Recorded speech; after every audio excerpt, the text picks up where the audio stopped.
भगवान बाबा हनुमान जी को प्रणाम। महान त्यागी बाबा जमदेव जी को प्रणाम।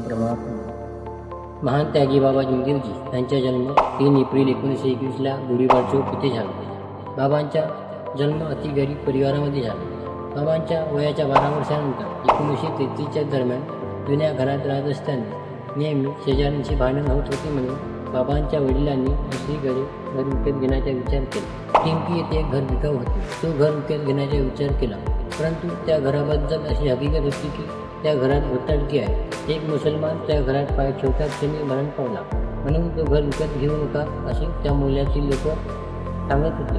पण बाबांच्या घराने हे गुरुमार्गी होते। बाबांचे वडिलांचे गुरु राजाराम महाराज जे होते। बाबांच्या वडिलांनी विचार केला की आपण गुरुमार्गावर आपण होम हवन पूजा अर्चना केल्यावर तो भुताटकी नष्ट होईल व आनंदाने या घरात राहण्यास येईल असा विचार केल्यानंतर बाबांच्या वडिलांनी ठरवल्याप्रमाणे घर विकत घेतलं आणि घरात येण्या अगोदर घराची शांती करण्याकरिता गुरुमंत्रांनी होम हवन पूजा अर्चना केली आणि त्या घरात आनंदाने राहण्यास आले।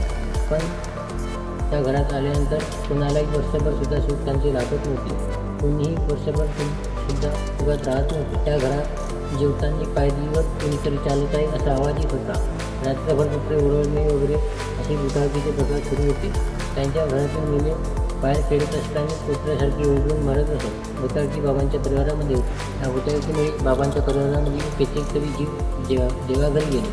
या भुताटकीमुळे बाबांचा संपूर्ण परिवार त्रस्त झालेला होता आणि संपूर्ण परिवार दुःखी होता। बाबांच्या वडिलांनी त्या भूतबाणीचा विनाश व्हावा म्हणून खूप प्रयत्न केले। होम हवन पूजा अर्चना तांत्रिक तांत्रिक या लोकांकडून खूप उपाय केले। हजारो पैसे लागले, पण घरात सुख शांती व समाधान लाभत नव्हते। महान त्यागी बाबा जमदेवजी हे हनुमानजी यांची सेवा करीत होते, म्हणून बाबांना हनुमान चालीसा कंठस्थ होता। त्यात असा उल्लेख होता की त्या ठिकाणी हनुमान चालीसा वाचल्या जातो तेथे भूत राहू शकत नाही, म्हणून बाबा दिवसातून 2-3 वेळा हनुमान चालीसा वाचत होते व परमेश्वराला योग मागत होते। योग मागितल्याप्रमाणे कधी न येणारी व्यक्ती बाबांच्या निवासस्थानी आली, कारण बाबांचे भूतबांधा असल्यामुळे बाबांचे नातेवाईक सुद्धा बाबांच्या निवासस्थानी येत नव्हते। त्या अगोदर बाबांची सर्वात लहान भाऊ महाराष्ट्रावती यांना स्वप्नविकार झाल्यामुळे बाबा मंत्रिकाकडे जाण्यास निघाले होते। तेव्हा तो अनोळखी व्यक्ती आला आणि बाबाला म्हणाला, तुम्ही कुठे जाता? तेव्हा बाबांनी जो काही घडलं त्याच्याबद्दल सविस्तरपणे सांगितले। त्या व्यक्तीला दया आली आणि त्या व्यक्तीने म्हटले की माझ्यापाशी परमेश्वरी कृपा प्राप्त करण्याचा मंत्र आहे। जर त्या मंत्रांनी कोणालाही तीर्थ बनवून दिले तर त्याचे संपूर्ण दुःख क्षणात दूर होतात आणि तो मंत्र एका संन्यासाचा आहे असे सांगितले। नंतर बाबांच्या मनामध्ये एक प्रश्न पडला की हा व्यक्ती तर संन्यासी वाटत नाही। तेव्हा बाबांनी त्यांना विचारले की हा मंत्र तुमच्यापाशी कसा का आला, कारण तुम्ही तर संन्यासी वाटत नाही।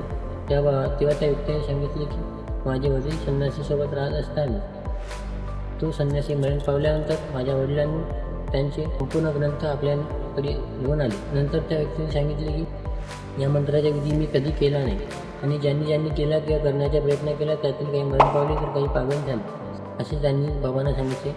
बाबांनी त्या मंत्राचे वाचन केला आणि त्या मंत्राचा पत्ता आणि त्या व्यक्तीचा पत्ता लिहिला। तो व्यक्ती मोदाया गावाचा होता आणि त्या मंत्राद्वारे मारुतरावजी यांना तीर्थ बनवून दिला तर त्यांना समाधान वाटू लागला।